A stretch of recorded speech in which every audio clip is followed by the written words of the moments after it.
Welcome back to, what are we calling this?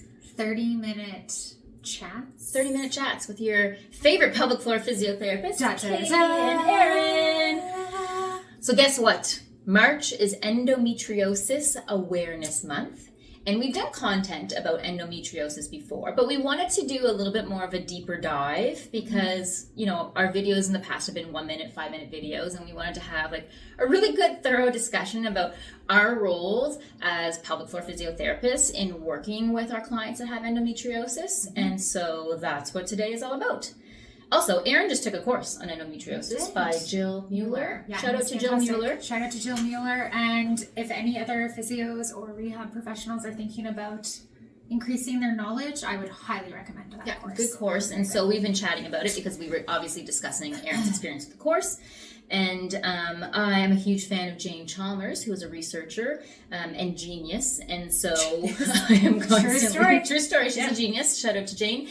And I'm constantly reading her research. She does a lot of research. Her whole lab does a lot of research on endometriosis. So we've just been kind of comparing notes. And it's always good for us as physios to kind of talk about how we can move the needle forward on how we're caring for our patients who have this condition. So... Eryn, what is endometriosis? Look, there's a slide right there. What is endometriosis? I've got my notes from the course right here. So I think that one thing that always blows patients away that I want to kind of start the conversation off with is that it's very common. Yeah. So like 1 in 10 people with a uterus will have endometriosis worldwide. That's a big number. It's huge. Yeah. Just think about that.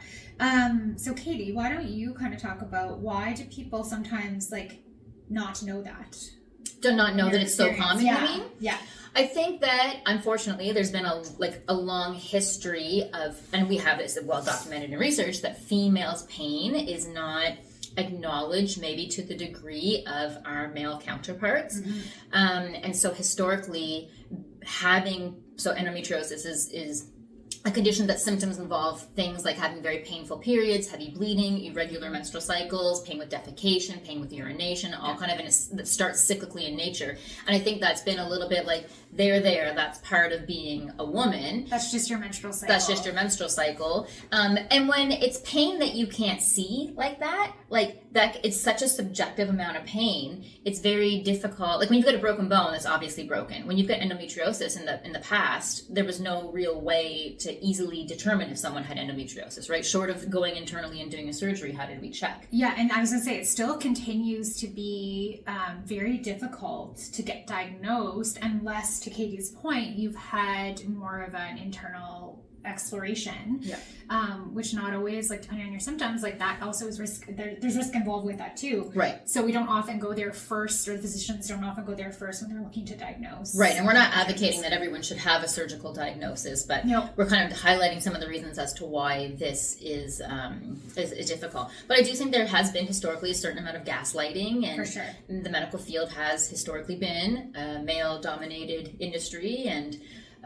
I've even in my career in the last 10 years have noticed positive change towards identifying endometriosis with the goal of it being identified at a younger and younger age. So we've got teenagers that are now presenting with suspected endometriosis diagnoses, and to start a rehabilitative process earlier on, so they might not have to suffer like some of the previous generations have. Yeah, and dysmenorrhea or which means?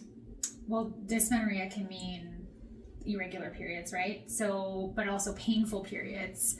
I think that it's kind of like urinary incontinence, that a lot of people just accept that they accept it as normalized. Yeah, it's very normalized. I think that's what I'm trying to say. And you'll have a patient and you're asking them about their menstrual cycle, and they're like, oh, but that's normal. Yeah. Oh, it's heavy. Oh, it's painful. Normal.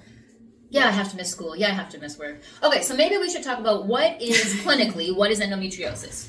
So I think too, a lot of patients don't know this. It's it's a very systematic inflammatory disease or condition. And so a lot of people don't know that it doesn't just impact, but it does primarily, it's estrogen dependent. So it does primarily affect people with a uterus. Yeah, hormonal in nature. Yeah, so it's driven by estrogen dependency.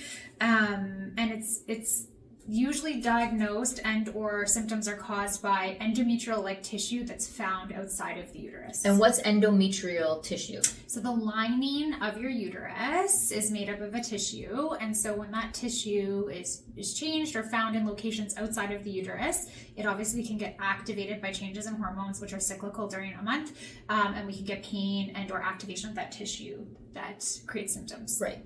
And I think one of the myths is that it's exactly like endometrial tissue, but we found that it's not. There are some slight differences. Yeah, it's not the lining that's found elsewhere. Right. Yeah.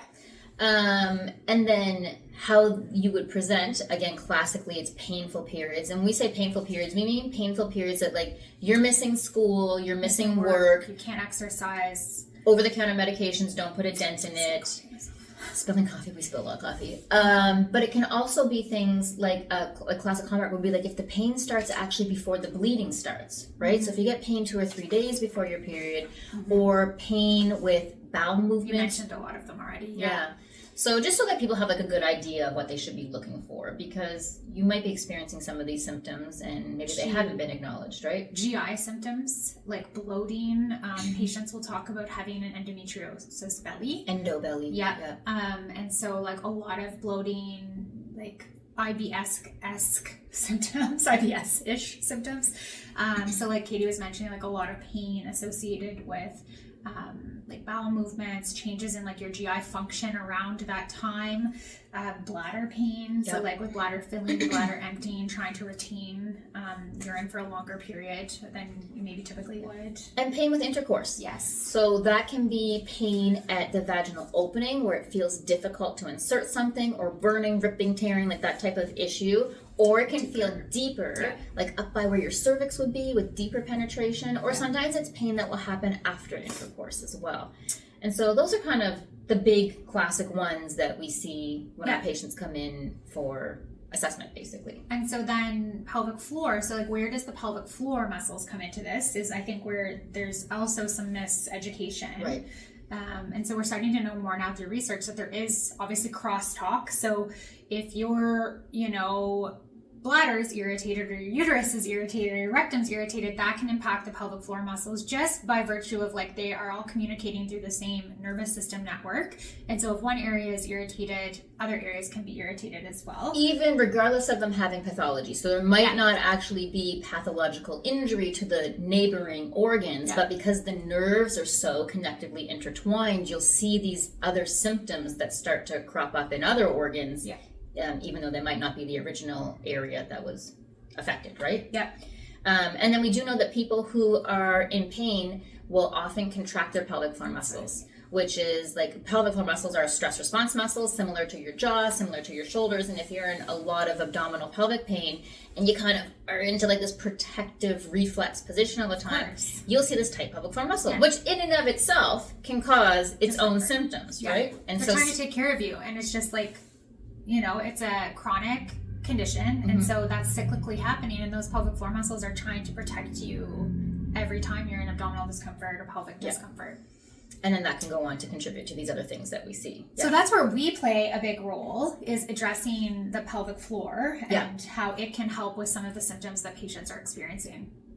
I think that, so let's talk about maybe like what standard care would look like when someone comes in. Usually try to get like a list of their complaints, right, or their symptoms, and then we really focus on how to rehabilitate that. So when it comes to the pelvic floor, things like learning how to relax the pelvic floor, just actually learning how to use your pelvic floor, because there's not a lot of visual input for women to see their pelvic floor. We can't demonstrate for you, right? So it's a matter of like, okay, let's build up a better mental representation of what the pelvic floor is. How do we relax and lengthen it? Do we stretch it? Do we use things like dilators? Even just like hip and general pelvic mobility. Often when we assess this on a patient, it doesn't have to be an endometriosis patient, but a patient that's had pain in their pelvis, we see huge changes just in that. Again, because the pelvic floor obviously is running that hole underneath, but it's also guarded, and so just getting back some of that movement. Hip flexibility, low back flexibility, sacral flexibility, like all of that. The other thing that physios are very good at is help managing pain in non-pharmaceutical, non-drug related ways. So I think we start almost all of our endometriosis patients or adenomyosis patients off on like a TENS unit, right?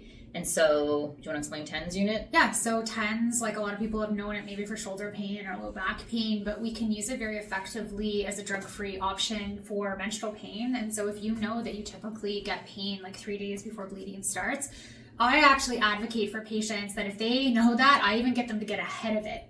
So I'll say, okay, you think you're going to start your period on, I don't know, February 28th? Let's actually start that like 3 to 5 days before you think you're actually going to be in pain. So TENS is non-pharma, like it's drug-free. You don't need any drugs with it. It's electrical current that you can put on painful areas, but also we focus treatment sometimes on the nerves that we know are coming from the uterus to the area on the spinal cord, and so we can treat very effectively there too. It's easy to use. You can hide it. There's very expensive units on the market, which they've done a great job marketing, like well-known companies. But you can also pick up a TENS unit and set it yourself with evidence-based parameters for like $30 to $50.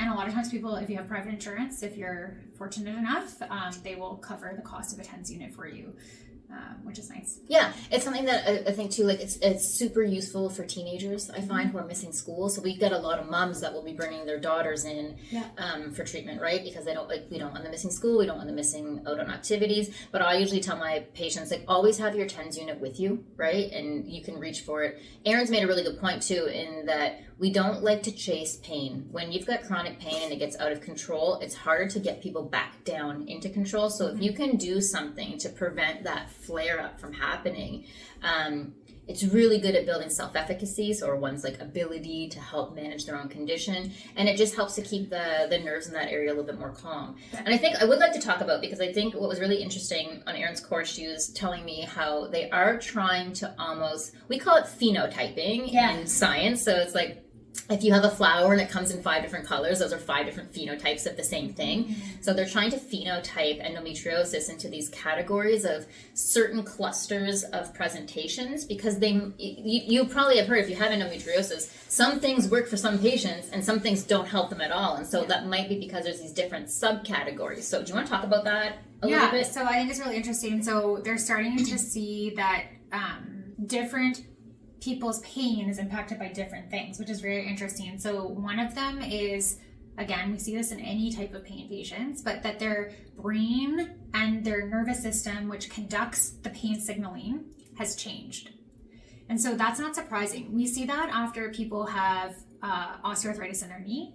We've seen it after people have had a sprained ankle. Chronic low back pain. Anytime that there's been constant onslaught and activation of pain signaling in an area, we're going to see changes in the nervous system as well as in the brain area that processes that area. Usually after 3 to 6 months time, those changes can start to happen.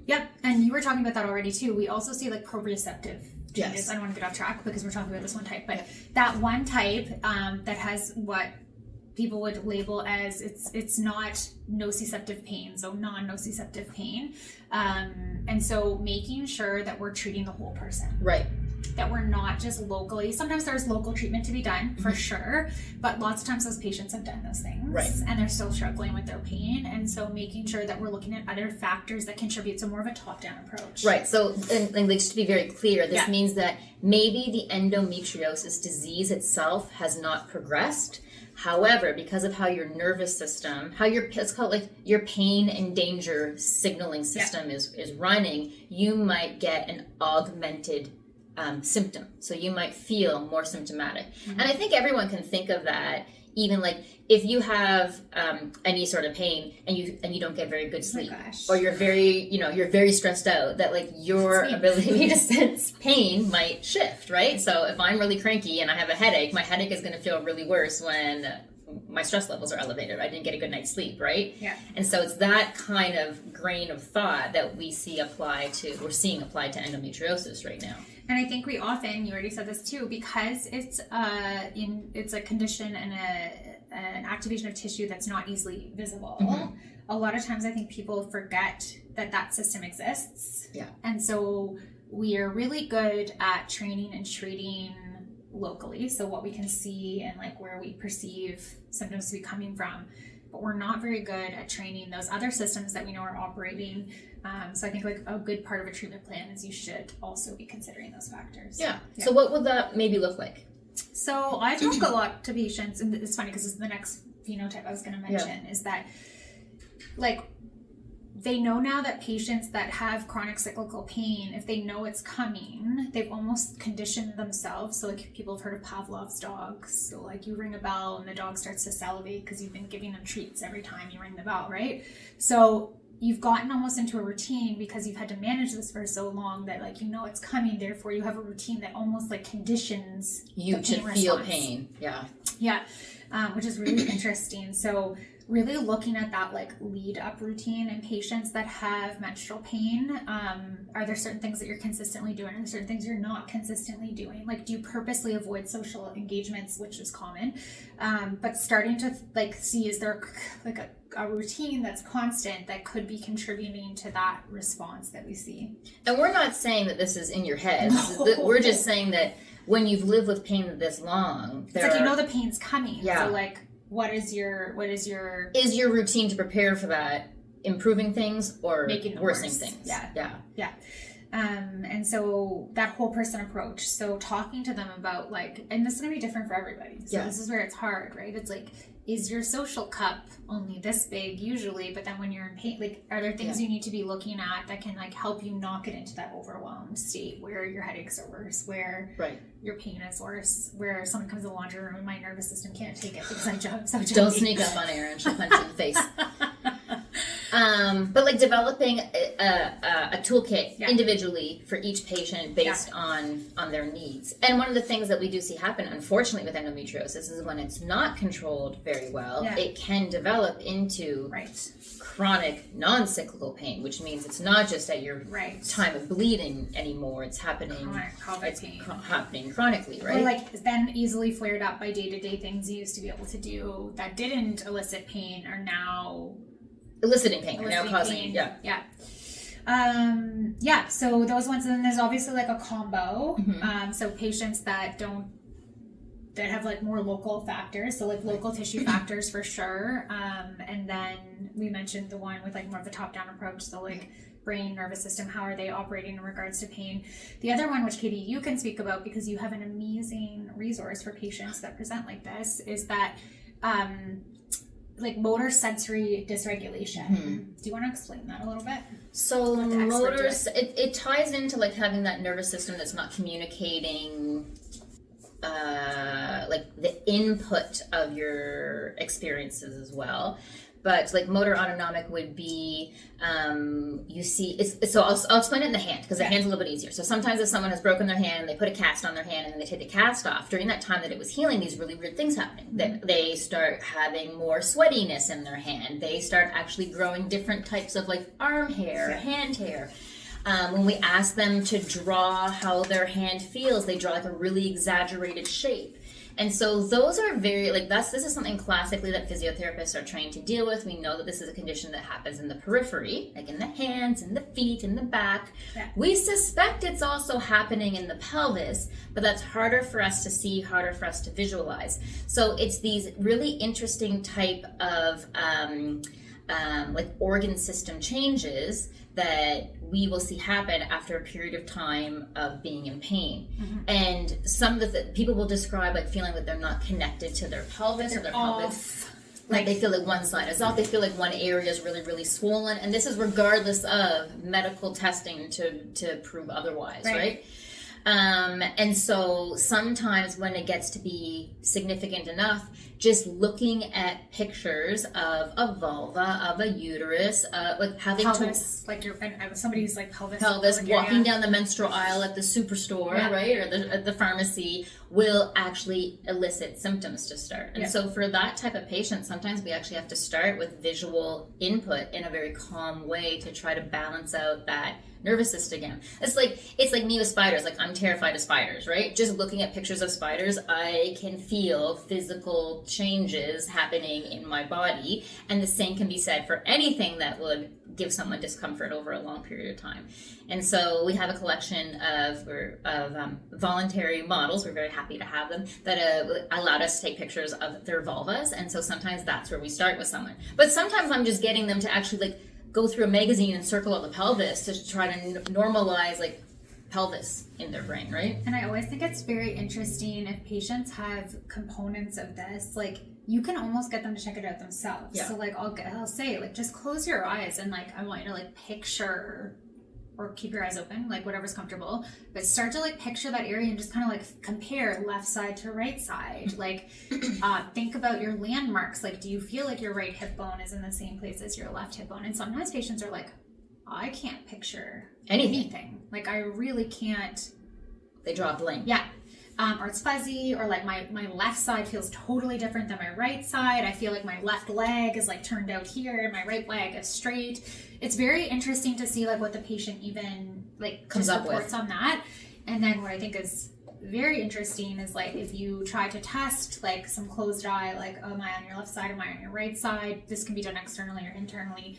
The patients, because then you say open your eyes and like look where my hand is, where my hand touched. They can't tell left-right discrimination. So if you're touching like their left labia, they might not have any idea where you are. Or they feel like you're way up on their pubic bone. Like you've lost that ability to kind of know where that area is in space. And to Katie's point, we know that happens in the ankle. We know that happens in the hand. And so really cool research happening. It's not far-fetched to think that it's happening in the pelvis. Yeah, so you can try that.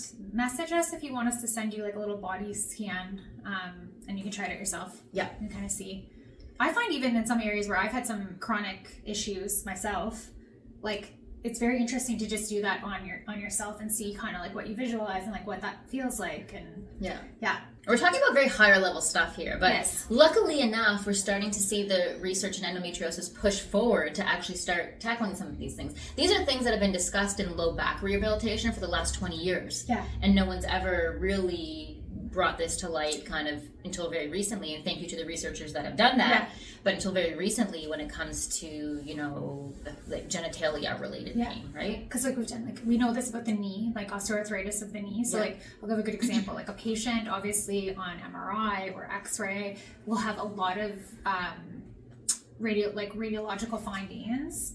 They'll go in, have that locally fixed up by their orthopedic surgeon, but then still continue to present with pain. And we see that with endometriosis. Oh my goodness, yes. People will go in, they'll have cauterization, they'll have excision surgery done. They'll have the local treatment done, and they come out and maybe have no improvement or 50% improvement. Yeah. Or some people do great with surgeries, right? And that's why we're trying to figure out why do certain treatments work with certain people and not with others, right? Yeah. Let's talk about like building your team. Okay. Because I always say to patients, like that's one of the first conversations I usually have with them is like, okay, so who do you have on your team so far? Because with any chronic condition, you need to kind of have a team of healthcare practitioners or like your pain toolbox, which is going to look different for everybody. Let's talk about like who's on your team. Right, because I think you need people to guide you through this. So I think primarily, like you want to have a physician on board. In our current medical system, you need a physician or a primary care practitioner who can refer you to gynecology. And do you need a referral to gynecology? I think it will depend. As we said, people do this presents very different. And different physicians have different levels of education on how to handle gynecological issues. And same with physios. Same with physios, yeah. So I think a physician of some way, shape, or form, and possibly gynecology. Yeah. If you can have access to a psychologist or a counselor that is trained specifically in like chronic pain management, even better if they're trained in like endometriosis or pelvic pain specifically. There's a lot of really great resources actually on social media of reputable evidence-based practitioners that you can follow. Maybe we can throw a couple of them in the links. If you want free access to just start to try some stuff. But I think that their approach obviously, well, being in pain all the time is exhausting. It's hard. And it makes you more cranky. Well, I'm talking about myself. It makes me more cranky. I'm less able to cope with other things in my life when I'm in pain. And so I think when you're someone that's facing that cyclically and chronically, having a mental health practitioner on your team is essential if you can get access, or at least getting access to mental health resources that might be able to help you. Just to give you tools for management of that, right? Yeah. It is so hard. It's so hard. Obviously, we think pelvic floor physio should be on board. If we haven't highlighted that. We refer to dietetics a lot too, so registered dietitian. GI, a lot of patients have a GI referral or have interacted with a GI specialist already as well. So that helps to deal with, like, there are certain kind of these phenotypes of endometriosis that feel like they're very food sensitive to certain things, and so trying to figure out what is the best nutrition for your body at this state, at this age, what works during different parts of the month, what helps to reduce the endo bloat, what helps to kind of reduce inflammation, how to manage constipation, because we'll see constipation that is quite prevalent sometimes, or more diarrheal stools. Changes in your GI system for sure. Anybody else that we're missing? We refer out to massage therapy, chiropractic care quite a bit here as well in our team environment. Massage therapy, I find too, a lot of patients, again, very independent, but a lot of patients get very good results from, again, it's like treating that musculoskeletal part the same way that physios would work on it. But again, trying to find a team member who's got experience working with endometriosis, working with pelvic pain.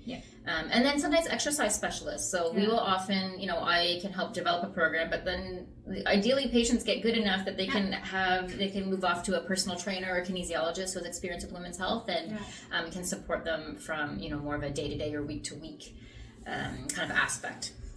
I do want to say, since we've got a couple minutes left, I know it goes by fast. I want to talk about exercise and endometriosis because we are physios and we do promote having kind of an active lifestyle. But there was a Cochrane review, which Cochrane review is like, for the non-sciencey people out there, they take all of like the highest quality literature that they can find and they do a review of it all and see what all like overarching themes that were found in the research article. And there was one done in 2019 looking at exercise for endometriosis pain, and what they found was that people who could do 45 to 60 minutes of exercise 3-4 days a week, they use things like yoga, core strengthening, walking, swimming, cardiovascular. So basically it doesn't really matter.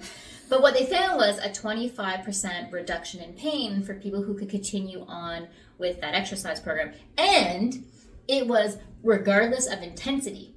So you didn't need to be doing like crazy sweaty. It doesn't really matter. It's basically just movement. Now they did not test strengthening. There was no resistance training in any of those research articles. But honestly, I would suspect that it would be equally beneficial. So it's finding exercise that you can do even at times where you don't feel very much like you want to do it. So when you're having those high pain times, maybe that's not the day you go for a run. Maybe that's the day that you're going to do restorative yoga, or you're just going to do a little bit of core exercise, or you're going to do some stretching. But to stay consistent with that exercise program has been shown to be beneficial for this condition.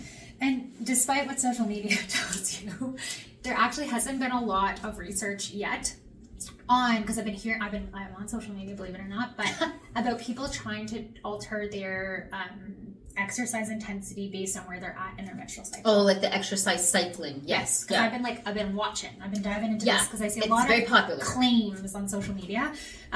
So I think to Katie's point, just find something that you love, that you can be consistent with, that you can tolerate even when you are flared up. And that giving yourself permission that it's okay for it to look different depending on how you feel. Exactly. A lot of us feel like exercise we talked about this in our last reel, a certain way. And so if like you're not tolerating 45 minutes of running, that's okay. Maybe you do 45 minutes of like gentle stretching or Pilates or like a walk in the woods where you're like strolling. It can look very different, and I think that's sometimes that mindset work that like every little bit counts. Every little bit counts. You have permission for it not to be running on a treadmill for 60 minutes, right? And to really base it on how you're feeling on any given day. And exploring because like walking sometimes can be very irritating for patients, but they might tolerate rowing for 45 minutes. It's very individual, and I think like that's part of the process in rehabilitating patients with pelvic pain is like figuring out what works for you. So individualized. But there is a process of trial and error that certainly happens with all endometriosis treatment, from the point of medical, surgical, physio, massage, there is going to be trial and error, and that's okay, but that means you have to be very communicative with your team that you're developing so that we can figure out what's going to work best for you. Yeah. Sometimes it's learning to like take your foot off the gas. Yeah. Because again, hidden condition, not easily seen. I find patients often don't give themselves permission because they're like, it has probably their whole lives not really maybe been believed. And so when I'm like, listen, like, it's okay to slow down, they're like, this is a real condition. Just because you don't have a bandage wrapped around your head, like, or like around a your arm, ankle, it's yeah. So I find that they're often not really good at slowing down sometimes when they're in pain. Yeah, I agree. All right, shall we end it there? Anything we're forgetting? That was 30 minutes. Ask us questions. Yeah, we're happy to talk about this more. What do you want us to talk about in our next long form content? Yes, let us know. Thanks, guys.